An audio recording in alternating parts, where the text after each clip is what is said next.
Hola, ¿cómo están? Un día más, una semana más en este capítulo nuevo de Quantum Minds. Alex, ¿cómo te va? Bien, buenos días. Una semana muy interesante y ahorita les vamos a platicar de qué cosas sucedieron en AI.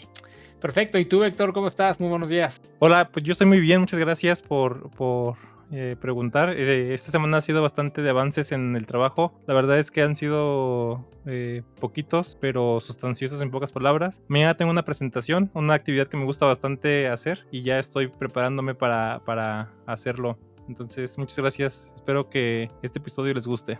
Perfecto. Pues listo. Entonces vamos a iniciar esta semana con algunas noticias. Esta semana pasaron muchas noticias dentro de tecnología e inteligencia artificial. Pues escogimos solo 3 temas para no alargarnos mucho. Consideramos que son temas importantes. Y el primer tema con el que vamos a hablar está un poco ligado a la presentación que se hizo la semana pasada con Elon Musk. Esta presentación donde pues el punto principal era poder hablar de estos carros inteligentes que iba a estar liberando, sus robotaxi, que se iban a manejar de manera autónoma, pero dentro de la presentación también le dedicó un pequeño espacio a poder hablar de sus Optimus, que son estos robots, que él dice que van a costar alrededor de $30,000, y la intención de estos robots es que pues puedan ser de uso diario en casa para poder ayudar con diferentes tareas, ¿no? Esto fue un poco lo que presentó en el evento y liberó una flotilla de estos robots en el evento mismo, en el cual los robots estaban bailando, estaban sirviendo bebidas, estaban sirviendo snacks, botanas y estaban interactuando con la gente. Lo que no liberó fue un poco si lo que estábamos viendo de los robots era real o no, ¿no? Y dentro de las grabaciones de la gente que asistía al evento, pues se veía que la interacción de los robots, y de hecho lo discutimos nosotros en el capítulo pasado, era una interacción como bastante fluida, que yo llevo bastante tiempo viendo empresas, viendo noticias, viendo releases de robots de diferentes empresas, porque estoy interesado en estos robots que van a como llegar para poder ayudar con tareas en casa por diferentes cosas, pero la interacción que existía de los Optimus en ese evento era bastante fluido, y no solo la interacción, sino también la comunicación, que lo platicábamos en el capítulo pasado, Alex, en el cual el delay que existía en la comunicación de los robots con las personas era nulo, y la gente podía pues tener como una interacción bastante fluida con los robots, contar chistes, les preguntaban los nombres y demás, y esa es la parte donde dijimos algo aquí no está bien, o sea, algo aquí ya es fake, ¿no? Si los robots hubieran estado solo moviéndose, generando una interacción con movimiento con las personas, hubiera sido bastante impresionante. Pero al momento en el que empiezan a hablar y cada uno de los robots tenía voces distintas, ahí ya fue como, esto es fake, ¿no? Y estuvimos esperando que hubiera un comunicado de parte de Tesla diciendo como, oye, los robots están siendo operados de forma remota por empleados. Eso nunca pasó, pero en esta semana sale ya pues diferentes notas en donde se está confirmando que los robots de Tesla evidentemente estaban siendo como manipulados de forma remota por diferentes empleados, tanto en la parte de la voz como en la parte de los movimientos, lo cual tiene mucho sentido por el tema de fluidez que vimos en interacción que existe en el evento. Me queda todavía la duda de por qué Tesla no comunicó todavía nada con relación a esa noticia, que sí hace una pequeña diferencia, ¿no? Porque primero tienes una expectativa del producto y te lo venden como esto es lo que ya tenemos, sin decirte que hay un tema fake atrás, ¿no? Entonces, ese es uno de los problemas que se enfrentan estas empresas que están generando como diferentes modelos de robots con la promesa de poder hacer ciertas tareas en casa. Que ojo, ya existen diferentes robots que están trabajando en diferentes industrias, como la parte de la manufactura, como la parte de ciertos warehouse, por ejemplo, con Amazon o empresas distintas o similares, en donde se encargan de tareas muy particulares, ¿no? Cargar cajas, mover ciertas cosas, son cosas que son como una programación muy particular, pero tener un robot de esos en casa, haciendo diferente, como una variedad de tareas distintas, es un poco más complejo. Y ahí es donde entra uno de los modelos que se llama Large Behavioral Models, ¿no? Que el tema es modelos largos de comportamiento, en el cual los robots tienen que ir aprendiendo de ciertas tareas y movimientos para perfeccionarlo y poder ser mucho más específicos en las cosas que están haciendo. Y esta semana se lanza un partnership del cual pues a mí de forma muy particular me emociona bastante, que es entre dos empresas grandes que llevan ya mucho tiempo trabajando en áreas distintas, que ahora al ser un partnership, al generar esta fusión, van a asegurar el poder resolver este problema que muchas otras empresas que trabajan generando este tipo de robots humanoides tienen y tienen que resolver, que son La primera es una empresa que se llama Boston Dynamics, que es una empresa que ya tiene mucho tiempo trabajando en generar como este tipo de robots. Lo podemos conocer con sus robots Atlas, que son unos robots que hacen parkour, bailan, saltan y demás, y posiblemente han visto alguno de los videos de estos robots. Y otro es un robot amarillito que es como un perro, que no tiene algún uso en particular. Yo, la verdad, he visto mucho. Tienen cierta aplicación del lado del ejército, que se han visto que se utilizan para la parte del ejército, pero son unos robots mucho más grandes que parecen tipo caballos, en el cual pues pueden llevar parte del armamento de los soldados y también se utiliza un poco para reconocimiento, pero en particular el robot amarillito que se vendió, que tenía, o sea, puedes tener el robot sin cabeza o un robot que tenía como un brazo, que podamos ver que había ciertas puertas y todo esto, pero no tienen un uso 100% real, ¿no? Es nada más eso, y de hecho se vendía de forma pública y la gente podía sacar a pasear su robot perrito amarillo. Pero también estos robots se manejaban con un control, ¿no? Por ese tipo de problemas. Los robots todavía no podían resolver bien como todos los movimientos que tenían que hacer. El robot podía estar sin ser operado por un control, pero si tú querías cosas muy particulares, podías tomar el control y manipular a este robot. Entonces Boston Dynamics ya tiene bastantes años trabajando en la generación de estos robots, ha evolucionado mucho.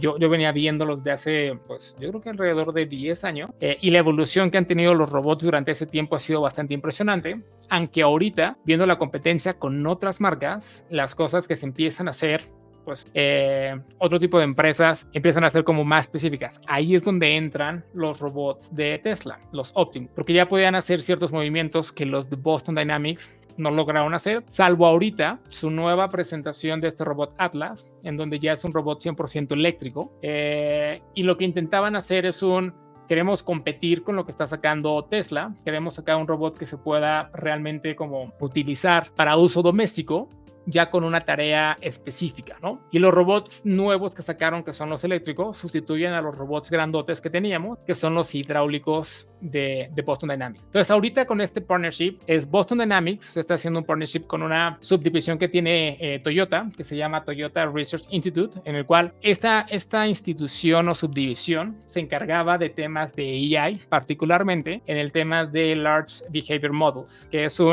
ayudar a que los robots en particular, porque Toyota también tiene ciertos departamentos que generan robots, puedan tener como un comportamiento más humano-alike, que es justamente lo que están intentando hacer las empresas como Tesla, X1 o Boston Dynamics en su tiempo. Y ahorita esta fusión lo que hace es traen a una de las empresas más grandes que traen toda la experiencia construyendo este tipo de humanoides y robots similares, con un instituto que se ha encargado durante mucho tiempo de construir modelos y algoritmos para poder ayudar a que los robots puedan tener un comportamiento mucho más humano.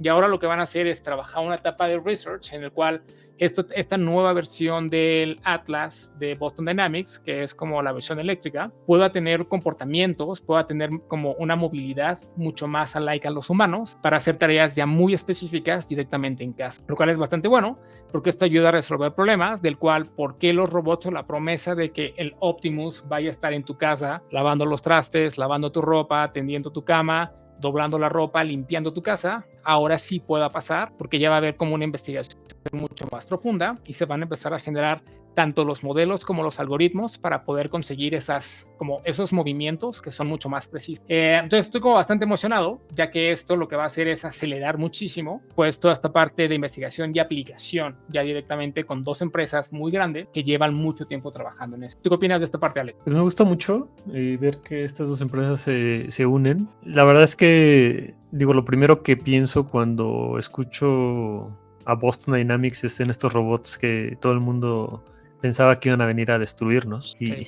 ¿no? Tenían varios robots, estaban estos perros, o bueno, estos símiles a perros que se podían utilizar como para tareas de vigilancia, ¿no? Por ejemplo, ir a darle vuelta a un perímetro y reportar cosas que estuvieran viendo. Pero me acuerdo de algún capítulo de estos de la serie de Netflix Black Mirror, pues donde los perros, una vez que te encontrabas con un perro, ya prácticamente podías decirle adiós al mundo porque hacía todo lo posible para encontrarte y eliminar. Claro. ¿No?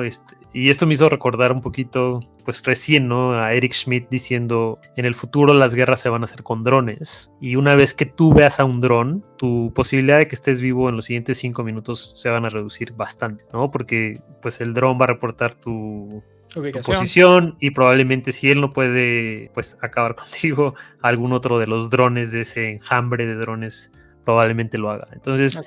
siento que esta parte pues tiene una parte dark, pero me gustó mucho el tema de los LBMs, ¿no? Los Large Behavioral Models, que tiene un símil a los LLMs, que son los Large Language Models, y pues que tienen esta función de identificar comportamientos, ¿no? Y más allá de comportamientos, movimientos, ¿no? Así Cómo es. es que nosotros nos movemos para ejecutar ciertas tareas. Algunas muy sencillas como, qué sé yo, echar agua de una botella a un vaso, o recoger algo delicado de una superficie, ¿no? Y todas esas cosas requieren un montón de datos de entrenamiento. Así es. Entonces es muy parecido a así como los LLMs fueron entrenados inicialmente con un montón de datos de textos que existen en internet. Es probable que estos robots se entrenen inicialmente con los movimientos de otras personas. Y bueno, ahí viene el link hacia lo que estaba haciendo OpenAI, ¿no? Ellos decían, nosotros tenemos a personas detrás controlando estos robots, a lo mejor bailando o sirviéndole cosas a la gente, o yo los vi como que dando unas bolsitas de souvenirs durante el evento. Chocolates y cosas así. Exacto, y es probable que lo que van a hacer con toda esa data es irla usando para entrenar los modelos que eventualmente tienen que, pues, operar estos robots de manera futura, ¿no? Ya sin la intervención de un humano. Pero aún así, pues se ve que es un camino que está bastante... Nuevo. O sea, no es algo que esté asequible, ¿no? En este momento, datos. Porque claro, faltan datos, faltan otro tipo de coordinación. No digo esto, el otro tema es que es muy viejo, ¿no? No sé si tú te acuerdas de un robot que se llamaba Asimo, que lo hizo Honda, por ahí del año 2000, y tenía un montón de capacidades. Era como pues, un robot bastante simpático, que incluso creo que en Disney tenían una versión que podía caminar, podía ver, interactuar con humanos, o sea, interpretaba la voz, pero eso fue hace 24 años. Entonces es muy interesante pues que estas compañías que se dedican a hacer manufactura en escalas muy grandes estén entrando en este mundo de los robots humanoides, ¿no? Que pueden hacer tareas mucho más cercanas a los humanos, no en una fábrica y no con formas extrañas, pues que normalmente sabemos que son brazos, ¿no? Robóticos que manipulan piezas de coches y ensamblan cosas. Como en los o cajas con ruedas, exactamente, ¿no? Entonces sí creo que seguramente pues ahorita hay un push muy grande a, mira toda esta tecnología que salió, esto que puede interpretar voz, esto que puede generar conversaciones, esto que puede interpretar la parte visual de lo que está viendo el robot, o incluso videos, ¿no? O sea, qué es lo que está sucediendo enfrente al robot, cómo puede interpretarlo y cómo puede comportarse en respuesta a eso que está viendo, ¿no? Es la parte de la B, del LBM, del behavior, cómo se va a comportar ese robot para pues accionar sobre su entorno. Entonces es algo muy interesante. Yo siempre he tenido la duda de cuando veo estos videos de Boston Dynamics, qué tanto es real y qué tanto es un controlador que está por ahí diciéndole camina o muévete hacia allá, o qué tanto son rutinas ya guardadas en la memoria del robot. Por ejemplo, estos bailes que veíamos, ¿no? Coordinados entre 3 robots, pues que probablemente no sea que el robot está escuchando la música y en ese momento está decidiendo sincronizarse con otros robots para... Exactamente, ¿no? O sea, seguramente es pues una secuencia de actuadores o de movimientos eléctricos en los motores del robot que hacen que se sincronicen esos 3 robots y parezca que están bailando coordinados, ¿no? Que es algo que pueden hacer los humanos. A lo mejor no de manera improvisada, porque seguramente tienes que decir, bueno, vamos a hacer este paso cuando llegue esta parte de la canción, pero que sí nos impresiona mucho a los humanos ver a estas máquinas hacerlo. Claro. Pero si te dijeran, todo eso fue pregrabado y mira, aquí está la secuencia de movimientos que tienen que hacer y tiene un start y empieza la música y la secuencia se va cumpliendo, pues se vuelven como que le bajas, ¿no? El nivel de asombro, se vuelve el robot o ¿cómo se llamaban estas máquinas de música que tenían un motor y que iban reproduciendo notas conforme pasaba el tiempo, pues se convierte en algo así, ¿no? Como algo preparado, programado, que sabemos que no es imposible y que se venía haciendo desde hace muchísimo tiempo con los autómatas, ¿no? En su momento. Pero si dices, ya tiene que ser totalmente autónomo, o sea, el robot tiene la capacidad suficiente de recibir un input a través de sus cámaras, a través de un micrófono, y con base en lo que está viendo y en lo que está oyendo, y a lo mejor en sensores de movimiento, en los sensores de la superficie de un terreno, puede automáticamente actuar sobre el entorno y demostrar algún tipo de comportamiento para conseguir algún tipo de fin, como digo, y si lo piensas, ¿no? En esa fiesta, pues ¿cuál sería el fin de un robot? Entretener, ¿no? Como ¿no? Si te va. entretener a otros humanos, ¿no? Pero siento que sí somos muy susceptibles de ser engañados por la parte mecánica. O sea, vemos un comportamiento visual de, mira este dude qué bonito mueve las manos, ¿no? Y pensamos como, wow, porque nuestra mente es un comportamiento bastante humano, complejo, y pensamos que si eso fuera autónomo, sería algo súper avanzado. Y efectivamente creo que sería algo muy avanzado que de manera autónoma lo estuvieran haciendo, pero probablemente hay alguien detrás haciendo esa modificación. Entonces me gusta este approach. Yo no conocía del TRI, este centro de investigación que mencionas, y pues siento que la competencia se está poniendo bastante buena, ¿no? O sea, es como diferentes empresas. Ajá. Particularmente esta, ¿no? Porque estas son dos empresas grandes, ya que Boston Dynamics, a pesar de que todavía no tiene ventas y no tiene pensado vender como sus robots, salvo el perrito, pero no sé cuántas ventas pudo tener con el perrito amarillo. Estas dos son empresas muy grandes que han tenido mucho financiamiento y que llevan mucho tiempo en el mercado, pero bien lo comentas, Competencia es una de las empresas que lleva haciendo esto porque el tema de los LVMs no es algo nuevo. Lo comentábamos también en algunos episodios pasados. Hay una empresa que se llama OneEck, que tiene un robot que ellos dicen que el siguiente año ya lo van a tener a la venta para que tú lo puedas comprar y tener en tu casa y hacer ciertas tareas contigo, primero que te acompañe, y ya después van a ir como liberando ciertos como actualizaciones para que vaya incrementando el tipo de tareas que hace en tu casa. Y de hecho ellos, una de las explicaciones que decían es esto, como no tenemos datos suficientes para que nuestros robots sepan hacer bien las cosas, como cocinar, que pues es algo más complejo, o lavar ciertas cosas específicas de la casa, que son tareas que se ven sencillas cuando tú las haces, pero pues involucran muchos movimientos y cosas muy específicas para lograrlo. Entonces ellos lo que estaban haciendo es tú puedes manejar de forma remota los robots para que los robots vayan aprendiendo de ti los movimientos de las tareas, y no solo los movimientos de esas tareas, sino cómo a ti te gusta que esas tareas sucedan. Entonces tú vas manejando a los robots para, oye, quiero que laves, no sé, esta parte de mi departamento, de mi casa, pero a mí me gusta que se lave de esta forma muy específica. Vas a manejar al robot de cierta, bueno, tú vas a manejar al robot para hacer esas tareas de la forma en la que te gusta, más de una vez, ¿no?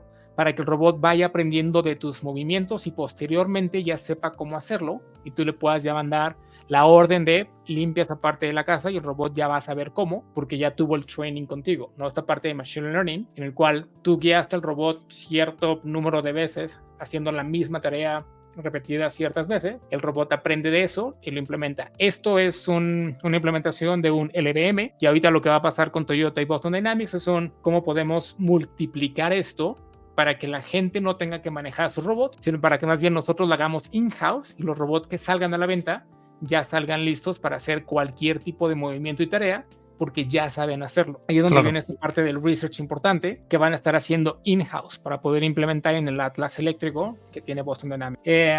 Interesante, o sea, todo esto es bastante interesante. Vamos a ver qué es lo que va saliendo.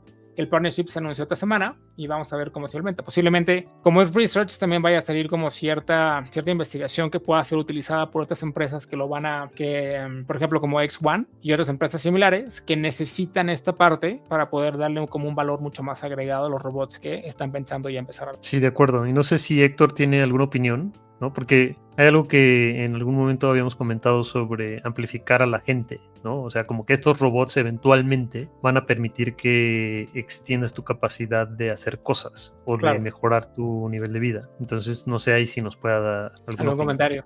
Bueno, respecto a los large, bueno, todo esto que habló Diego sobre los robots y la parte del futuro de los bots, bueno, de los bots físicos y de los large behavior models, me parece que es un buen camino por seguir.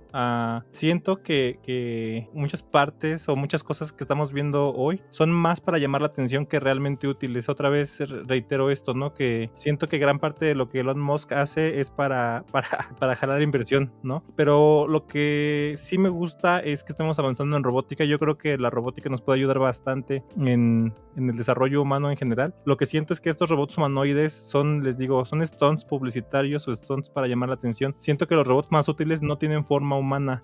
no tienen necesariamente que parecerse a nosotros, sino que más bien deben adquirir formas que son especializadas para las diferentes tareas. Diego mencionaba un poquito los robots estos de Boston Dynamics, el que no parece nada, que parece como un perro sin cabeza o como un caballo sin cabeza, no sé cómo decirlo, pero creo que ese tipo de cosas pueden funcionar mejor para otras actividades que los humanos no somos tan buenos haciéndolas. Un video de un canal que me gusta bastante que se llama Veritasium hablaba de por qué los robots no tienen que parecerse a los humanos, o más bien lo mejor es que no se parezcan a los humanos, y es justamente que yo creo que va por el lado de especialización. Entonces deberíamos tener diferentes robots para diferentes actividades, y la única parte que le veo justo esto de que te pueden servir pareciéndose a ti es para la versatilidad, ¿no? Lo que tiene nuestro cuerpo justamente es la versatilidad.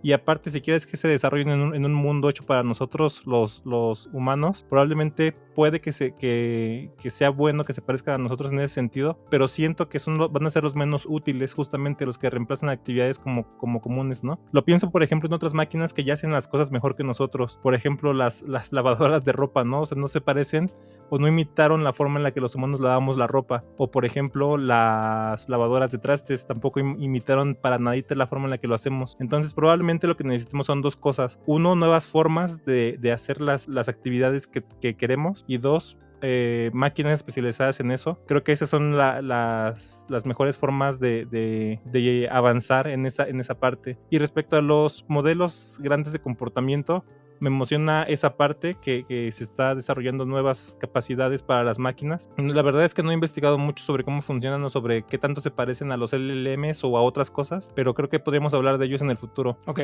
Sí, de acuerdo. Estoy totalmente de acuerdo con lo que acaba de decir. Perfecto. Y ahí te lo comenta Héctor, lo comentabas tú. Una de las cosas a las cuales yo le veo es gente con discapacidad o que necesita una asistencia. Tener uno de estos robots en casa va a ser como pues un valor súper agregado, ¿no? Para diferentes cosas. La gente que necesita tener alguna enfermera o algo de asistencia en casa para hacer movimientos, traslados y demás, estos robots llegan a solucionar. Tienes a alguien 24/7 contigo.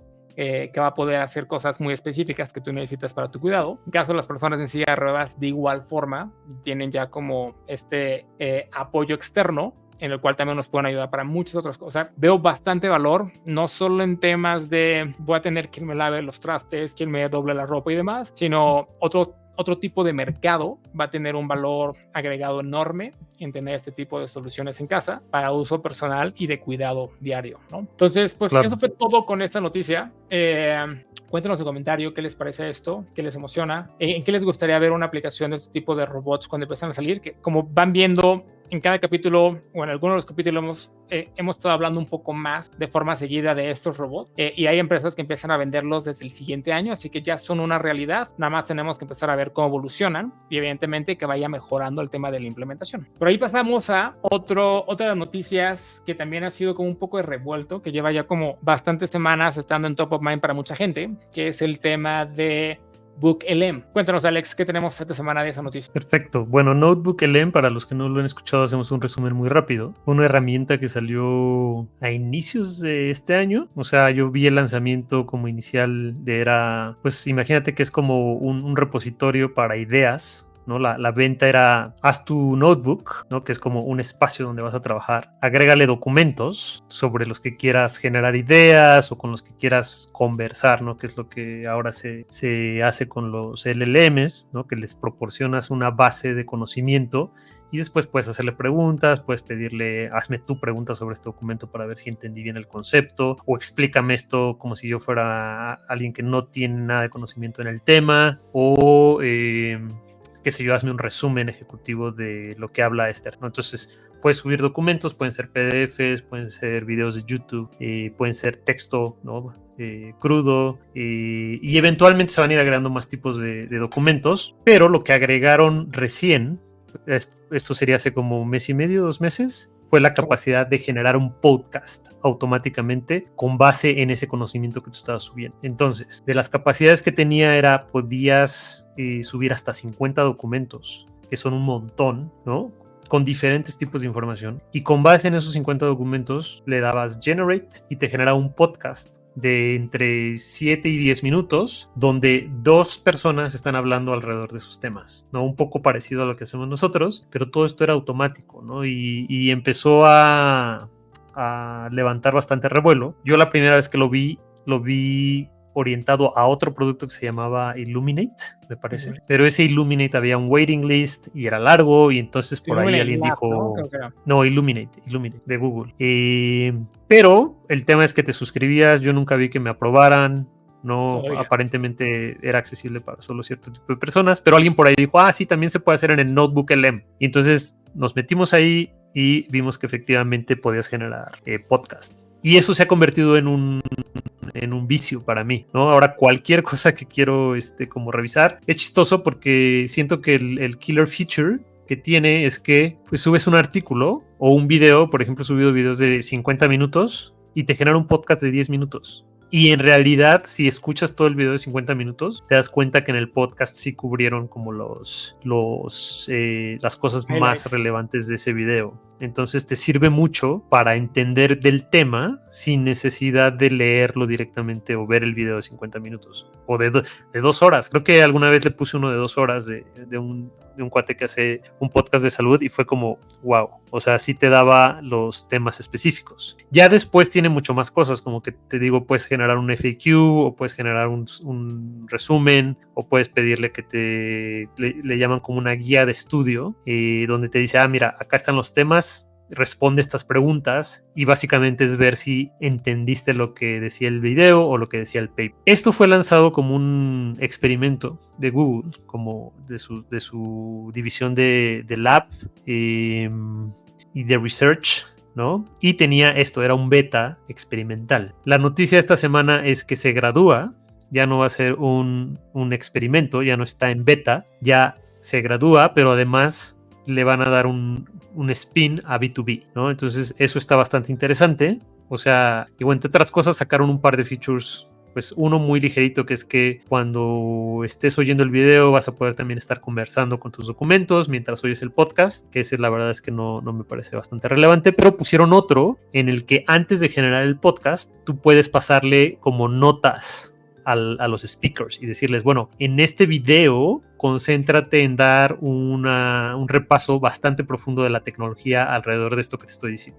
de lo que vas a hablar. Porque normalmente los videos pues tienen una instrucción previa, ¿no? Que dice, bueno, es un deep dive, pero en general vamos a hacer una conversación light alrededor del tema, podemos hacer bromas, pero aunque le llamamos deep dive, pues es algo que va a ser como para consumo general de cualquier audiencia. Y lo que estamos viendo con esta nueva versión es que tú le puedes decir, la audiencia de este podcast es la comunidad científica especializada en inteligencia artificial, y entonces asegúrate de incluir y mencionar las referencias importantes a los investigadores que participaron en el paper o whatever, ¿no? Entonces ahorita acaban de liberar ese feature y entonces lo que está haciendo la gente es empezar a jugar y verle miles de aplicaciones, ¿no? Yo la verdad es que estoy impresionado porque siento que fue como una mina de oro que se encontró Google por ahí, ¿no? O sea, como que empezaron a jugar con el tema de la voz, lo que conocemos como RAGs, ¿no? Que son sistemas de recuperación de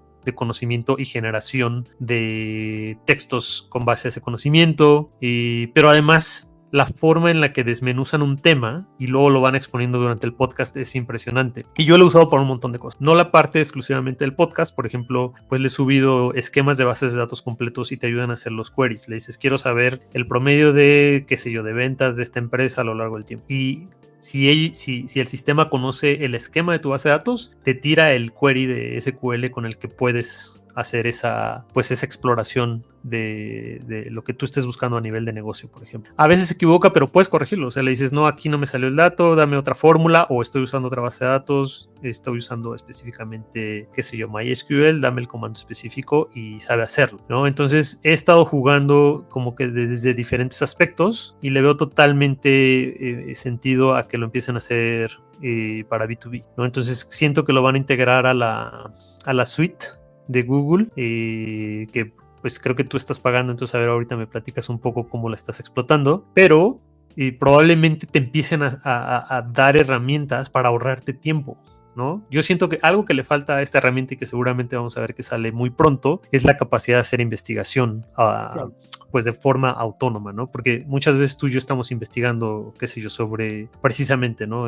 Modelos de voz para interpretación de resultados o modelos de búsqueda para investigación, ¿no? Y tenemos que ir a Google a buscar, pues, papers o revistas o blogs que hablen de ese tema. Imagínate que le puedas asignar eso a un agente inteligente que con Gemini luego te permita hacer un resumen Claro. y que te integre ya un notebook, pero en el que tú participaste poquito y luego le puedas dar instrucciones de, bueno, me gustó tu approach, pero creo que se te fue este otro tema que debiste haber considerado y este otro que no lo veo mencionado, entonces ve e investígalo y mañana lo discutimos, ¿no? Y es una forma de, pues como de iterar los contenidos que están allá afuera, Claro. pero también una forma de integrar el contenido que estás generando. Entonces, esto a mí me gusta mucho. Obviamente, la pregunta era cómo diablos van a monetizar esto, porque ahorita es gratis. O sea, si tú tienes Así una es. cuenta de Google, pues entras a Notebook LM y lo generas. Tengo varias dudas, porque si ahorita a mí me quitaran esta capacidad de hacer podcast, Gratis. sufriría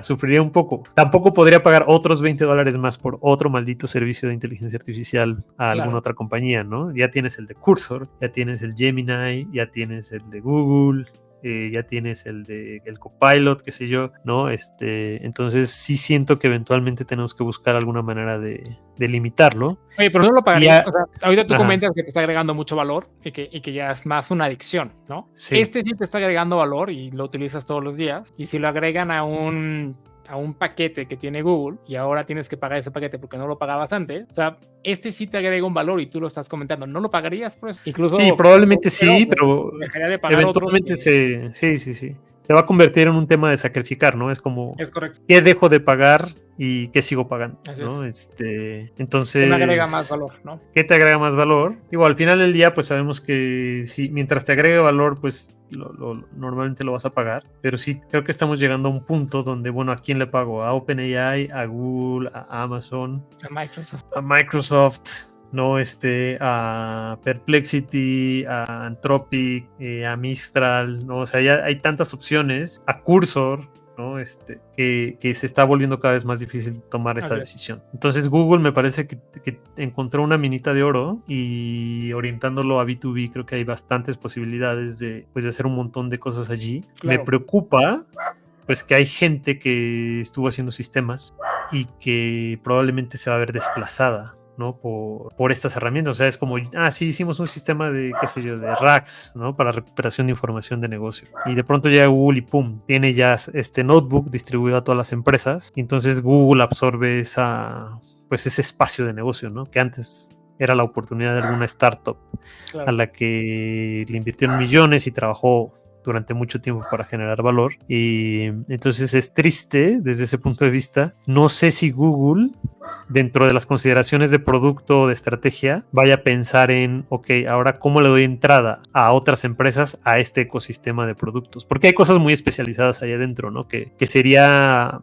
difícil pensar que Google las va a resolver todas. Entonces el símil sería, ok, Microsoft tenía Teams, pero permitía a otras empresas vender soluciones dentro de Teams, ¿no? Como aquí hay un chatbot para ventas o aquí hay un chatbot para servicio al cliente, que vivía dentro de Teams, pero le daba oportunidad a cosas que otras empresas pueden hacer y que Microsoft no se metía. Pero siento que conforme estos sistemas se vuelvan más y más avanzados, pues ahí va a haber un tema de ya es tan avanzado que no necesito que vengan empresas externas a ofrecerlo, sino el mismo sistema puede ofrecerlo, ¿no? Claro, exacto. Entonces ahí es donde veo el problema. No sé, tú con tu experiencia de Gemini, ¿qué piensas? Pues mira, te ayuda más a nivel de productividad, ¿no? Tener evidentemente Gemini en toda como el paquete que te vende Google. Creo que todavía les falta un poco más de implementación en el resto de las herramientas como Docs, como Spreadsheet, como otros tipos de herramientas similares, pero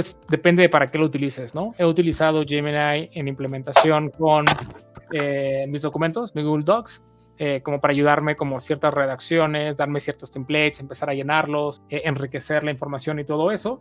Todavía hay algunas propuestas son un poco burdas, me toca como manipular mucho y en ocasiones sí considero como lo hubiera hecho yo solo, hubiera sido más rápido, hubiera llegado un poco más a algo lo que estaba buscando. Otras veces sí me da algunas buenas recomendaciones que tomo como base para empezar a como construir documentos. No lo dejaré de pagar, o sea, la versión de Gemini 5 Pro que tengo me ayuda bastante. Lo empecé a utilizar más que ChatGPT. Ahorita juego un poco más con ChatGPT, con la versión Canvas para la parte de código y cosas así. Pero es como tú dices, hay ya diferentes opciones y cada una de las opciones te da como un valor agregado en algo y lo tomas como para eso, ¿no? Esa es mi herramienta. Cursor lo pago, lo utilizo 100% para temas de código. Canvas ahorita, de igual forma para cosas muy específicas, componentes, cosas muy aisladas, que me puedan como ayudar, y Gemini se convierte ya como en mi tecnología, como mi AI de cajón para preguntas y cosas así.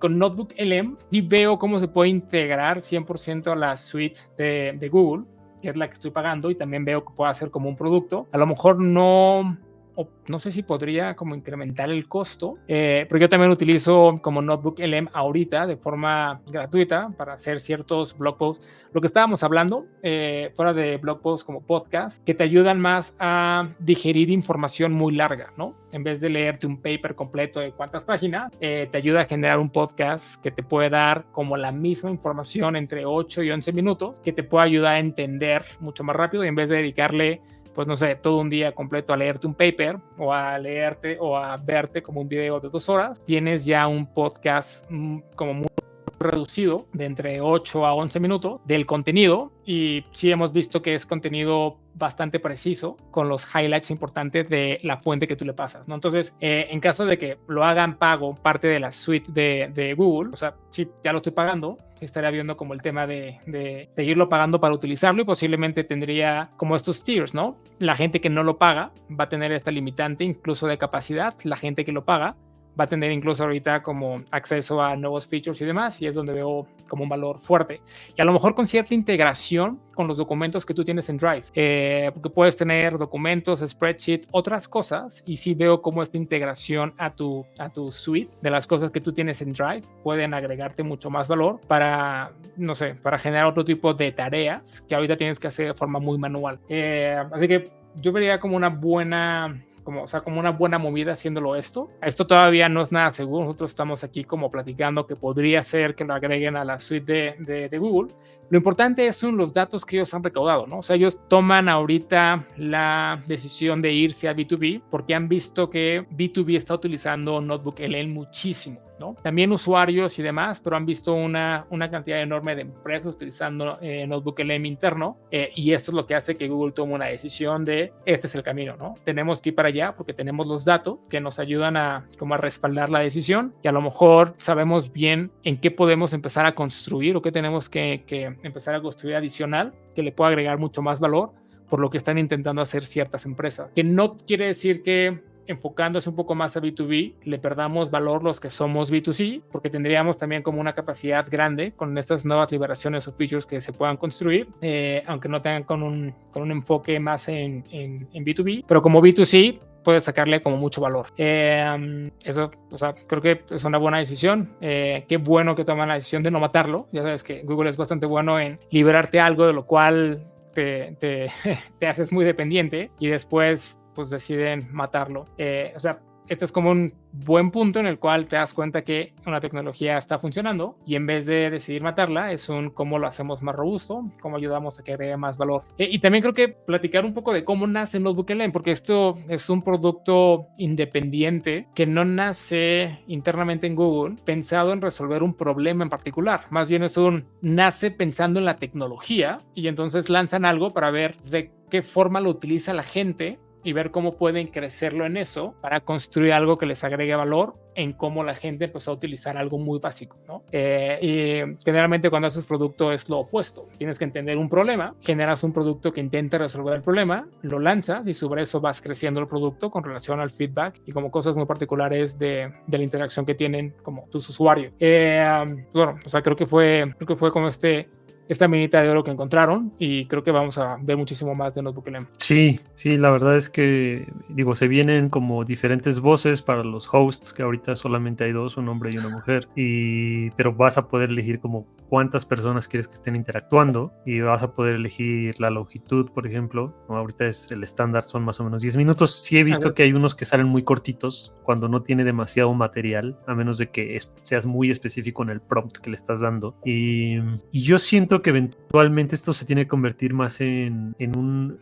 porque ahorita generas el podcast y la generación tarda tiempo, ¿no? O sea, a lo mejor tienes que esperar, qué sé yo, 2 minutos a 5 minutos en lo que se genera, pero eventualmente es probable que sea tiempo real, ¿no? O sea, que a ver, abramos los micrófonos al público y que nos hagan preguntas, y que tú seas alguien haciéndole preguntas a estos dos hosts, o a lo mejor uno es el experto y entonces le haces preguntas y te responde relacionado. Entonces, la verdad es que sí me gustó mucho el instrumento y el equipo que estuvo armándolo. Por ahí hay un podcast que estábamos discutiendo el otro día, ¿cierto? De Lenny, y que quizás podamos dejar el link por ahí. De hecho, a ver si viene un product manager con el que trabajamos a que discutamos un poco alrededor de cuál fue la forma en la que se estuvo trabajando alrededor del producto, que creo que es bastante interesante y nos deja muchos aprendizajes para el resto de las personas que estamos haciendo sistemas que utilizan LLMs e inteligencia artificial de esta manera. Así es. No sé si Héctor tiene algún comentario. Yo sé que también lo utiliza mucho al igual que nosotros, así que ¿qué opinas de esto, Héctor? Bueno, respecto a lo que mencionaste, Alex, la noticia de Notebook LM, yo me metí, bueno, yo vi el anuncio oficial en Twitter, no sé si es el lugar correcto en donde verlo, pero ahí me entero de muchas cosas, en X o en Twitter o donde, como le quieran llamar. Me metí ahí y vi los comentarios de la gente cuando alguien del equipo anunció que se había promovido justamente de ser un producto en beta o experimental a un producto ya como con todo el nombre de producto en Google, ¿no? Vi varias cosas que incluso yo no sabía que tenía, como por ejemplo limitantes creo que no puedes pasar de 100 notebooks. Eso a lo mejor yo todavía no he llegado a ese límite. No sé si tú ya llegaste, Alex, a 50. Dices que a 50... Bueno, no, o sea, son 50 fuentes. Pero no sé si también 50 notebooks, porque yo estoy seguro que ya casi pasé de los 50 notebooks. Entonces yo creí que no había límites, justamente lo que me estaba preguntando. Bien, les voy a decir cuántas notebooks tengo. Tengo 2, 4, 6, 7, 8. Son como 40 y tantas notebooks. Todavía no llego a los 50. Lo que yo vi es que tenían limitantes de 50 notebooks. Lo que sí he experimentado es meter muchas fuentes en un mismo notebook. Por ejemplo, en uno le metí como 25 PDFs, ¿no? Aunque normalmente, como son temas diferentes, meto un notebook por fuente, digamos. En este experimenté metiéndole muchos. Lo que hice después de esto fue intentar generar el audio. Y la verdad es que lo hizo bastante mal porque creo que se centró en una sola fuente, y eso es lo que había estado experimentando, que cuando le metes diferentes fuentes, incluso le metí fuentes que hablan de dos cosas completamente diferentes, se centra en una especialmente, ¿no? Entonces este nuevo descubrimiento, bueno, creo que para que sea un producto full-fledged tiene que hacer otras cosas, justamente como por ejemplo que los límites de uso sean muy altos, ¿no? Por ejemplo, y ahí es donde entra la parte que tú estás diciendo, Alex, que es si los límites de uso son muy altos, ¿cómo lo voy a hacer para que no abusen de él? Pues probablemente le voy a meter un pricing ahí, ¿no? Para convertirlo en un producto completamente full-fledged de Google. Y la otra cosa que está interesante es, pues, esto que dijiste de que se le puede customizar. Espero que con esto de customizar los podcasts o la generación del audio se puedan hacer cosas como, por ejemplo, decirle en qué fuente centrarse. Bueno, de hecho te lo dicen ahí que una de las cosas que puede hacer es decirle en qué fuente centrarse, ¿no? Más bien yo quiero lo contrario, que combine mejor las fuentes, porque te digo que lo que me había estado pasando con eso de tener múltiples fuentes es que tuviera o se centrara en una sola ignorando las demás. La otra cosa que espero que venga pronto y que yo creo que sí va a ser una revolución todavía más grande es generar este podcast en otros idiomas, ¿no? Que lo genere en español, por ejemplo, sería un hitazo para creo que toda la comunidad que prefiere escuchar en su idioma, ¿no? Eso sería bastante bueno. Y el único miedo que tengo es que en algún punto Google se canse como siempre y diga adiós a Google Notebook LM, ya no lo vamos a mantener, ¿no? Lo bueno de esto es justamente que están demostrando que se pueden hacer cosas muy útiles y que, como tú dijiste, Alex, nos puede hacer incluso adictos. Entonces, creo que ya han salido alternativas open source. No sé si tú has escuchado bueno, si tú, Alex o Diego, han escuchado de Open Notebook LM. Bueno, se llama Open Notebook, creo, y está en Hugging Face. Claramente no lo va a hacer tan bien como los modelos que tiene Google, pero me gusta que ya haya puesto, justamente a veces lo único que falta es demostrar que algo se puede hacer para que los demás sigan, ¿no? Como sucedió con GPT y con todo lo demás. Entonces creo que se puede, aunque lo elimine, a final de cuentas, ha sido una muy buena influencia para la comunidad y para las empresas que haya sacado un producto tan útil. Pues con eso entonces vamos a pasar a la tercera noticia, que esta le toca al señor Héctor. Cuéntanos, Héctor, ¿qué traes esta semana? El paper del que yo quiero hablar esta semana se llama GCM Symbolic, y en español sería algo así como entendiendo las limitaciones del razonamiento matemático de los LLMs o de los modelos de lenguaje grandes. Es un paper escrito por investigadores de Apple, y básicamente lo que este paper dice es que hemos sido engañados hemos sido engañados sobre las capacidades de razonamiento de los LLMs, ¿no? Mucho de lo que hemos hablado antiguamente es que siempre que digo esto piensan que estoy hablando en contra de los LLMs, pero no es así. Es que todo lo que sacan los LLMs es bullshit, ¿no? Y bullshit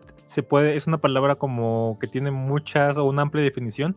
Algunos lo entienden como directamente mentiras, pero según este ensayo que a lo mejor vamos a poner aquí en las notas del episodio, que dice que los LLMs, creo que en general más bien en específico habla de GPT, dice que habla puro bullshit, ¿no? Y lo que me gusta de esta definición es que primeramente definen qué es bullshit, ¿no? Y bullshit es como todo aquello que uno habla cuando no sabe de lo que está hablando, pero no le interesa si es verdad o es mentira. En pocas palabras, lo único que hace es habla por rellenar el espacio, ¿no? Claro. Eso es la palabra o la definición como el que le dan en este artículo a bullshit. Entonces, de acuerdo con esa definición, estoy completamente de acuerdo en que todo lo que dicen los LLMs es bullshit, ¿no? Porque ellos no tienen la noción de verdad, no tienen la noción para verificar que algo es correcto de lo que están diciendo. Y porque no lo tienen en sus, digamos que en sus circuitos, ¿no? Entonces, muy conectado con eso está este paper que les vamos a poner las notas en el episodio. Y básicamente lo que este paper intenta demostrar es cómo toda como ilusión de razonamiento que dan los LLMs actuales, incluso O1 y otras cosas, es en realidad memorización, ¿no? Y es cuando tú le preguntas algo y te contesta correctamente, pues es justamente, está sacando bullshit que coincide con la realidad, ¿no? Y ese es el punto, ¿no? Que mucho del bullshit que los LLMs sacan coinciden con la realidad porque está en su dataset. Las pruebas que hicieron estos cuates de Apple en este paper es cambiar los problemas ligeramente, cambiarle los nombres a las cosas o cambiar el statement del problema, y entonces se dieron cuenta justamente cómo como un humano no caería, por ejemplo, en cambiar peras por manzanas o cambiar piñas por ovejas. Un humano no caería en una... Bueno, otra vez, no lo sé. Cuidado, sí, porque... No sé, Rick. Pero bueno, un humano inteligente no caería en ese tipo de engaños.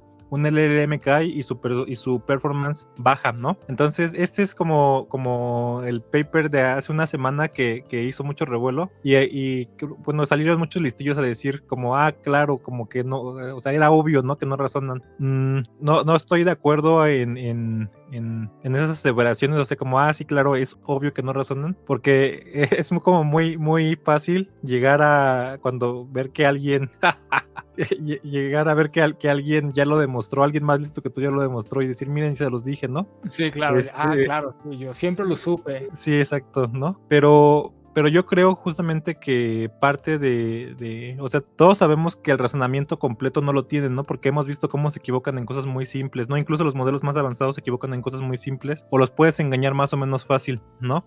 Entonces todos sabemos que el razonamiento a nivel humano no lo tienen, ¿no? Pero si tienes una biblioteca de cosas que pues justamente se entiende como todo el internet y un montón de cosas más que los creadores de los LLMs les metieron, y entonces puedes aprovecharte de esa como biblioteca de razonamientos, entonces tienes una cosa que entre comillas razona, ¿no? Siempre y cuando lo intentes usar de manera correcta, ¿no? Y justamente parte de lo que creo que nunca hemos dicho aquí, que somos, o más bien que creemos que esto ya razona o que ya tiene el nivel humano, ¿no? Es igualito que las computadoras. Las computadoras son muy buenas en ciertas cosas y por ejemplo, en multiplicar números de 20 cifras, una computadora se la mata 10 veces a un humano, por ejemplo, porque yo me tardaría 3 horas en hacer esa multiplicación contra una computadora que lo hace en 2 segundos, pero en otras cosas están rebasadas, ¿no? Exactamente lo mismo pasa con los LLMs, son muy buenos en ciertas cosas y yo creo que se puede aprovechar eso, pero no importa que no tengan razonamiento como puro de verdad, ¿no? Eso lo quiero comparar con otro paper que al rato voy a hablar de él, pero no sé mientras qué piensan de esto. No sé, Alex aquí en interno nos dijo que sí, él es un listillo por haber dicho eso que no razona. A mí me vienen dos pensamientos rápido a la cabeza. El primero es este paper me hace pensar en un síndrome que se llama el síndrome de Kruger, que es como lo opuesto al síndrome del impostor, que es cuando gente que no tiene mucho conocimiento de un tema habla de más sobre ese tema y cree que tiene toda la razón. Conocemos a varios. Entonces, este paper como que pone a los GPT o a ciertos LLMs en esta situación, ¿no? En el cual, pues posiblemente no tienen todo el conocimiento, pero hablan muchísimo de algo y rellenan bastante. Y si le pides que te amplíe como la respuesta, te pueden sacar como una respuesta súper amplia, en el cual si la lees a detalle se siente como, oye, esto suena bastante rebuscado, ¿no? Como no sé, no me estás diciendo mucho, pero tampoco tengo la capacidad de decirte si es verdad o no, ¿no? Y hay que recordar que ahorita pues Apple está en esta parte de la integración de LLMs directamente en su iPhone, entonces tiene muchísimo sentido que empiecen a sacar como este tipo de reportes que están haciendo en su research para la misma implementación, porque muy seguramente están trabajando en algo interno y ahorita justamente están en esta parte de poder ver cómo lo generan y generan algo bueno que puede integrarse bien a sus dispositivos. Y el otro punto que me viene a la cabeza es, me recuerda el capítulo donde hablamos, cuando estábamos probando ChatGPT 4o, en el cual le dimos un problema que nosotros fallamos y estábamos diciendo que ChatGPT 4o era súper inteligente. Cuando empezamos a ver bien la parte de su razonamiento para resolver el problema, incluso nos costó trabajo entender el razonamiento, pero sí recuerdo que en ese capítulo dijimos que pues era muy inteligente, ¿no? Que esta parte de razonar era muy inteligente.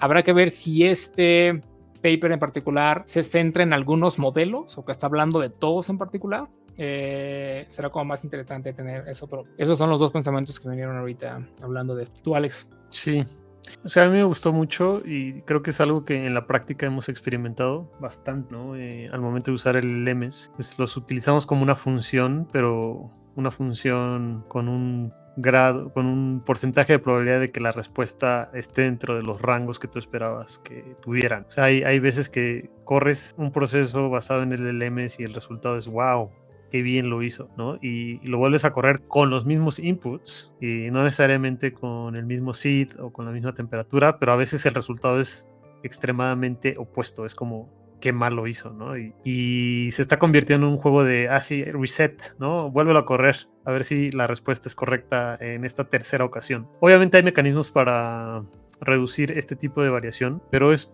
parte de lo que me gustó de este paper, ¿no? El decir, bueno, lo que descubrimos, haciéndole un poquito de trampa a los LLMs, fue que la variación o la varianza que hay entre una respuesta y otra es bastante grande, queriendo decir que a veces da la respuesta bien, pero en algunos casos la respuesta es bastante incorrecta. Y creo que está enfocado en problemas matemáticos. Exponen varios issues con pues, las herramientas de evaluación que se han utilizado hasta ahora para decidir cuál de los LLMs es más inteligente, porque claro, todo el mundo quiere ver una gráfica donde los LLMs estén posicionados en diferentes aspectos como precio, velocidad de respuesta, pero también en qué tan acertada es la respuesta, ¿no? En comparación con la de un humano. Entonces, pues vemos expresiones como, sí, esto es como un PhD junior, ¿no? Y tiene la capacidad de un PhD junior al momento de abordar y responder a problemas que se le ponen, pero aquí utilizaron cosas muy chistosas como darle datos totalmente irrelevantes para el problema, ¿no? Como estamos queriendo resolver cuánto es X igual a Y más 20 y hay 5 ovejas en el cuarto y es como, ok, las 5 ovejas en el cuarto, normalmente sabrías que no están relacionadas con la respuesta de la ecuación, pero se dieron cuenta que la respuesta era totalmente distinta en cuanto la incluía en una frase que no tenía nada que ver con el problema, ¿no? Entonces, siento que sí pasa con los humanos y se vuelven este tipo de preguntas capciosas que solían hacernos los profesores en la primaria o en la secundaria, ¿no? Que estábamos, o sea, a lo mejor estamos en ese grado ahorita de la capacidad de racionamiento en el LLM, de que todavía no tienes capacidad de distinguir cuando la información que te están dando es relevante para la resolución del problema o no. Claro. Y también me sonó mucho con una plática que tuvieron los founders de Cursor con Lex Fridman, donde decían, bueno, nosotros estamos creando varios modelos especializados en código, pero esos modelos, pues el código de dónde lo sacamos, pues de repositorios abiertos que están, qué sé yo, en GitHub, ¿no? Dice, y el problema es que en esos repositorios normalmente vas a ver código correcto. Entonces, los modelos aprenden cómo se ve un código correcto, pero no saben cómo se ve un código incorrecto. Y una forma en la que están haciendo eso es que meten errores, o sea, pues artificiales, vamos a decirlo así, para crear o para nutrir el modelo y hacerlo un poquito más resistente o más poderoso. No sé si se le puede llamar así, poderoso. O que tenga una mayor capacidad de ver código e interpretarlo y decidir si es correcto o incorrecto, ¿no? Esta técnica se utiliza en un montón de lugares, por ejemplo, en el entrenamiento de embeddings, ¿no? Haces algo muy parecido, o sea, tú dices, bueno, esta palabra viene junto a esta otra, de manera común la probabilidad de que aparezcan juntas en una ventana de espacio es bastante alta, y luego hacen un truco que es que ponen ejemplos negativos y dicen no tienes que pensar mucho, o bueno, los métodos que utilizan ahorita es no tienes que pensar mucho en ejemplos negativos, agarra palabras aleatorias que sepas que no están cerca de esa palabra y ponlas ahí, claro, ¿no? Como ejemplos de esto, al momento de entrenar la red neuronal tendría que salir negativo, pero no es porque alguien diga, bueno, esta es una palabra que nunca existiría de acuerdo a nada, es como aleatoriamente metes esa palabra ahí y te das cuenta o más bien te permite entrenar la red neuronal para responder de forma correcta a los problemas donde al problema de decir cuál es la probabilidad de que una palabra aparezca al lado de otra. Entonces creo que eventualmente esto está muy ligado también a otra cosa que salió esta semana, que son modelos que generan conversaciones sintéticas de alta calidad, precisamente para ir entrenando y mejorando los sistemas, ¿no? O sea, tú sabes cuál es una conversación pues que tiene una respuesta correcta y luego podría crear conversaciones que son totalmente absurdas para enseñarle al LLM o a ese modelo un poquito hacia dónde tendría que, o cuáles serían los pesos que darían la respuesta correcta, pero creo que va mucho más allá en temas de razonamiento, ¿no? O sea, cómo, y no sé si ahí, Héctor, si tengas alguna opinión sobre cómo le vamos a dar ese poder de razonamiento a esos modelos para que puedan cubrir este tipo de trampas que son tan sencillas de hacerle, ¿no? Hablan por ahí de contaminación de los datasets de entrenamiento, ¿no? Dicen, bueno, si tú estás entrenando estos LLMs para que pasen las pruebas, y es muy chistoso porque la analogía con los humanos es muy parecida, es los exámenes para entrar a la UNAM, al Poli, o en Estados Unidos el SAT, ¿no? Pues ya están bastante conocidos cuáles son los tipos de preguntas y las preguntas que hacen, y lo que hacen es entrenan a la gente para que memoricen la respuesta, claro, y para que puedan aplicar y pasar esa prueba y ingresar. Pues pasaba muy parecido con LeetCode, ¿no? Te enseñamos los 30 tipos de preguntas que te van a hacer en una entrevista y tienes esta capacidad de responderlo, pero supongo que si a alguien que entrenó con LeetCode le cambias un parámetro muy pequeñito, ¿no? O le agregas una frase que no está relacionada con el problema, va a fallar. Es muy probable que lo hagas fallar de manera similar, y no sé si en los LLM esté la respuesta a esta solución, ¿no? Sí, yo creo que basta, con los humanos basta con vestir el problema de formas diferentes, ¿no? O sea, algo que nos pasa mucho es el mismo problema, pero vestido con diferentes detalles, ¿no? Entonces es como el esqueleto del problema es el mismo y entonces le cambias, digo, en el caso de que lo hicieron ahorita con los LLMs fueron cosas muy obvias, pero en los humanos nada más lo vistes de manera diferente, y ya para el humano a veces otro problema completamente. Sí, la percepción es de, no, yo no estoy preparado para esto. Exacto. Es el mismo problema, bro. Sí, exacto. Entonces, la primera cosa que quiero decir aquí es que no deberían de cantar victoria a aquellos que dicen que no sirven para nada los LLMs con este paper, porque justo es lo que tú estás diciendo, Alex, que un humano, o sea, por más tonto que suene, memorizar cosas es muy útil, ¿no? O sea, memorizar cosas y poder completarlas. Les digo, yo me pasa muy seguido que pienso en mi respuesta y digo, esto parece un autocompletado, ¿no? Porque no sé si incluso hay juegos humanos, ¿no? Que juegan con tu autocompletado y entonces te entrampan para algo, ¿no? Entonces yo creo que gran parte de lo que hacemos es autocompletar dependiendo del contexto. Parte de lo que deberíamos hacer o de lo que yo creo que puede ayudar a los LLMs a hacer esto, es justamente esto, a filtrar datos irrelevantes.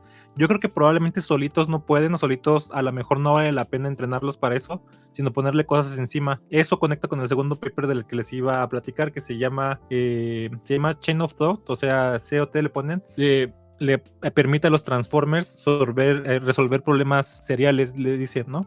Y lo que intentan demostrar en ese paper es cómo mientras más tiempo le des más tiempo le des al paper, más bien al LLM de pensar, mejor va a resolver los problemas. Yo creo que va por un camino muy similar a esto, ¿no? O sea, que es muy similar a esto que estás diciendo, Alex. O sea, es a lo mejor el primer paso que tienes que hacer como tú, el solver del problema, es quitar los datos irrelevantes, ¿no? Y justamente te digo, tengo que estudiar los dos papers más a profundidad, pero no sé qué tipo de prompting usaron en el GSM. O sea, ahí parece que aventaron prompting sencillo. O sea, es resuelve este problema y entonces hazlo. Justamente Chain of Thought te ayuda a hacer ese tipo de cosas, ¿no? Te ayuda a resolver problemas más profundos, digamos, ¿no? Que es por donde va más o menos O1, ¿no? Entonces, creo que ese tipo de técnicas, primeramente, utilizar mejor los LLMs y segunda ponerles guardas alrededor, te pueden ayudar a lograr ese tipo de cosas. Otra cosa que muchos están intentando hacer, es ponerle encima o enseñarles a usar lenguajes de verificación formal, ¿no? O sea, como por ejemplo Lean4 o Prolog o cosas similares, ¿no? Cosas que puedan hacer, escribir cosas lógicas y comprobarlas. Entonces imagínate si tienen a su disposición una herramienta, si te dicen que lo que estás diciendo es verdad, creo que podría ser muy, muy útil, ¿no? Claro. ¿Qué opinas, Diego? No, estoy de acuerdo contigo. De hecho, te voy a decir esa parte. O sea, creo que esta parte de cadena de pensamiento es más bien el cómo está construido O1, que es, o sea, te venden como hay una etapa de razonamiento, pero es esto, ¿no? Ellos mismos, como el LLM o el modelo, se cuestiona si la respuesta que está generando realmente es verídica y tiene como esta cadena de pensamiento en el cual mejora la respuesta para poderte entregar ya algo un poco más digerido, como un poco más real, con ciertas etapas de reviews que un 4.0 o 4.0 no está haciendo en este momento, y mucho menos un GPT-3 o algo así. Entonces, de acuerdo contigo. O sea, en estos papers lo importante es ver como más bien con qué modelo están haciendo el research, cuáles fueron las respuestas y los prompts que están utilizando, ¿no? Y también concuerdo en que esto no es yo les dije toda la vida, esto no va a funcionar, dejen de pagar sus suscripciones, como Alex, que tiene 10, sino es yo creo que depende mucho de la forma en la que lo utilice,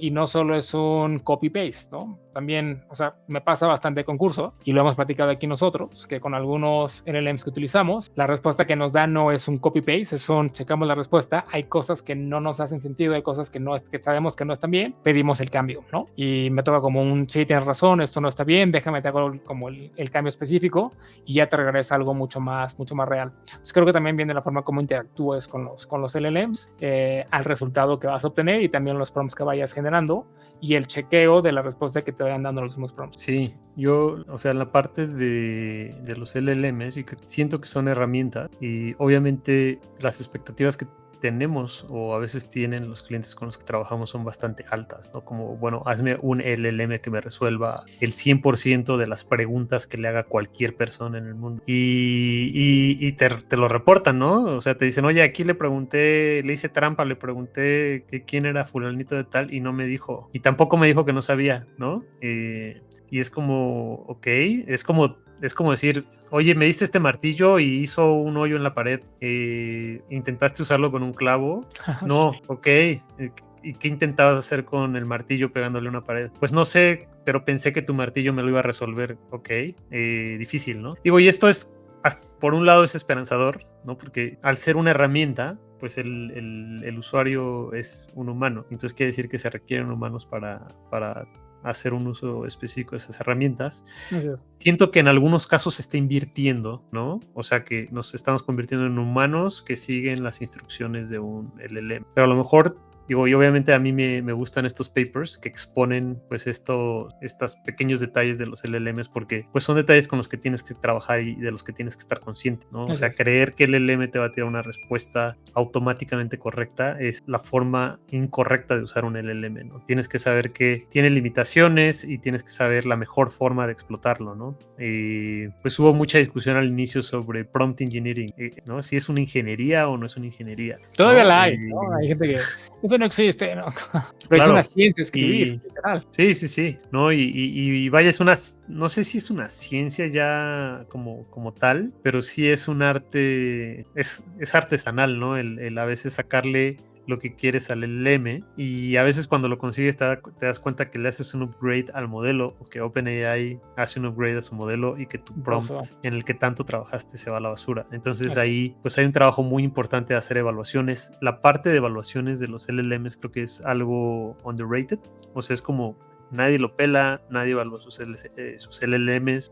Sí hay compañías alrededor de evaluación que están haciendo pues las herramientas para evaluarlo, pero siento que todavía estamos lejos de llegar a ese state of the art, ¿no? O sea, de que todos los proyectos y es algo que en estos proyectos es bastante evidente, si no haces pruebas y si no estás constantemente vigilando que lo que se supone que debe ser tu función lo haga de forma correcta, eventualmente va a responder una tontería, ¿no? Y probablemente pues hay lugares donde puedes vivir con tonterías que pasen desapercibidas durante mucho tiempo, como oye, tu chatbot estuvo respondiendo que no sabía nada durante 2 meses y no te diste cuenta, pero hay lugares donde es esencial, ¿no? Como, qué sé yo, un e-commerce o atención al cliente, donde tu chatbot no pueden pasar más de, qué sé yo, de 10 minutos en los que te des cuenta que el upgrade que hiciste rompió parte del proceso. Del comportamiento. Del comportamiento. Y bueno, esto que mencionaba Héctor, también me gusta mucho el Chain of Thought. Leí algunos de los papers en los que estaban trabajando alrededor de cómo entrenaron O1, y es chistoso porque crearon unos tokens, pues que el token literalmente es pensando, ¿no? Prácticamente es como, sí, la persona, o sea, es como hacer una introspección en el proceso de pensamiento de un humano. Pero lo que se me hace ahí, y tengo curiosidad de saber un poco más cómo funciona, es de dónde sacan esos tokens, ¿no? Porque obviamente cuando tú y yo estamos hablando, podemos sacar tokens de las palabras que decimos, de las pausas que hacemos, de la respiración, ¿no? Cada cuando hacemos una respiración, entonces tú puedes crear la tokenización de una conversación verbal a través de estas expresiones, como la risa macabra de Héctor cada que decimos algo al final de una frase, o esta respiración que acabo de hacer ahorita. Pero en el caso de un proceso mental y lógico, ¿de dónde están sacando estos tokens de, sí, aquí estaba pensando en otra respuesta, ¿no? Entonces me daba mucha risa porque veía que había prompts que eran como, dabas la solución y de pronto ponían wait y 3 puntos, ¿no? Y eso hacía el trigger va a cambiar su respuesta porque ya lo pensó bien. Entonces, no sé si son hacks o trucos, pues que están simulando hasta cierto grado ese chain of thought y que están regresando un resultado adicional, y porque ese es el otro tema, ¿no? Digo, vemos un paper y en muchos, digo, al menos yo en muchos casos digo, bueno, lo que dice este paper es real, ¿no? Pero ya fue peer reviewed, lo revisaron otros investigadores, la investigación fue lo suficientemente profunda, fue metódica, ¿no? Se hicieron suficientes casos de prueba, la data que se utilizó para probarla fue la correcta, y en muchos casos pues nosotros somos consumidores finales de PDF que alguien subió y no tenemos ni idea de si hubo un rigor científico al momento de hacer ese estudio, o si fue un estudiante que, sí, estoy estudiando el PhD, mira, voy a hacer unas pruebas aquí con este Chain of Thought y los resultados son buenísimos, ¿no? Que es como muchas veces solemos operar al momento de estar haciendo un POC, ¿no? Claro. Hacemos una primera versión, todo es carita feliz, el happy path, pero en realidad ya cuando está en producción y lo empiezan a usar miles de usuarios, a lo mejor te das cuenta de, maldita sea, debí haber probado con edge cases. Así es. Sí. Bien, Héctor, para cerrar, ¿qué opinas? No lo sé, o sea, creo que con lo que empezó Alex, que dice que las expectativas que tiene la gente sobre el software en general son irrazonables, ¿no? Entonces, tenemos que cuidarnos contra ese tipo de cosas y poner, sobre todo cuando ponemos el software en manos de las personas, expectativas bien claras. Algo que se ha demostrado y que yo he visto a través de GPT y todo el uso de los LLMs es que a la gente no le importa que le digas que esta cosa no tiene la verdad y que no le importa la verdad. O sea, creo que ese es el punto importante, ¿no? A tu LLM no le importa la verdad, ¿no? O sea, si le preguntas cosas que quieres que sean hechos factuales, te estás arriesgando justamente a que te mienta o que alucine o que eso, porque a él no le importa la verdad, ¿no? Entonces, si quieres hacer cosas o quieres tener información factual, necesitas completarlo con otras herramientas. Sí te va a ayudar, por ejemplo, a explicártelo de una mejor manera si le provees buena información con RA, o te va a ayudar a hacer un plan para que hacer la investigación, o te va a ayudar a comprimirlo, a hacer resúmenes, pero él en sí mismo puede que tenga la verdad, que tenga verdades allá adentro, pero a él no le importan, ¿no? Porque su papel es rellenar espacio, ¿no? Como dijimos, es rellenar con los tokens que tú le estás pidiendo. Entonces, creo que nos queda un largo camino respecto a eso, sobre el software que vamos a sacar con este tipo de cosas. Y como conclusión de esto, de los dos papers, que les digo que yo creo que se ponen un poquito respecto a uno dice, sí, porque de hecho yo vi ese paper anunciado así como hemos demostrado que los LLMs pueden resolver cualquier problema que se les ponga, ¿no? Y el otro era como hemos demostrado que los LLMs no razonan, ¿no? Y entonces esos dos anuncios, que ninguno de los dos papers dice eso. O sea, el paper de Chain of Thought no dice poder resolver cualquier problema, y el paper de GSM no dice los LLMs no razonan. Ninguno de los dos dice eso. O sea, eso son como las conclusiones que la gente sacó de eso, ¿no? Clickbait. Exacto. Lo que dice GSM es, tenemos este nuevo benchmark que demuestra variabilidad entre las, ¿cómo se llama? Entre las diferentes instancias de un mismo problema, ¿no? Como les dijimos, vestir el mismo problema de diferentes cosas o proveer información irrelevante, pero eso no demuestra que no razonen. Lo que demuestra es que probablemente no razonan, ¿no? O sea, justamente, bueno, más bien es lo más seguro que no razonen, porque les digo que es lógico, justamente porque a ellos no les importa la verdad. Y se supone que el razonamiento es una forma de encontrar la verdad, pero está el otro, ¿no? El de Chain of Thought, que te dice, dale espacio para pensar, y el paper, el LLM te va a ayudar a encontrar una respuesta, ¿no? Probablemente esa respuesta y esa limitante tenga que estar dentro de su dataset, pero les digo, con el tipo de entrenamiento que llevaron y mientras más grande es el modelo, ¿qué es lo que no va a encontrar en el dataset, no? Entonces, se me hacen, sí, o sea, sigo pensando que son herramientas útiles. Perfecto, pues entonces con eso llegamos ya al final de este episodio. Estas fueron las dos noticias y estos dos papers que traíamos para ustedes. Nos estaremos viendo en el siguiente episodio, la siguiente semana, con las noticias más importantes de inteligencia artificial. Y déjenos en comentarios qué opinan de los temas que trajimos hoy. ¿Qué opinan? ¿Han utilizado NotebookLM? ¿Para qué utilizarían o esperarían utilizar robots de tareas domésticas? ¿Y qué opinan de lo que platicamos hoy de estos papers? ¿Han tenido alguna mala experiencia trabajando con LLMs o tipo ChatGPT o Gemini? Cuéntenos cuáles han sido sus experiencias y entonces nos vemos la siguiente semana.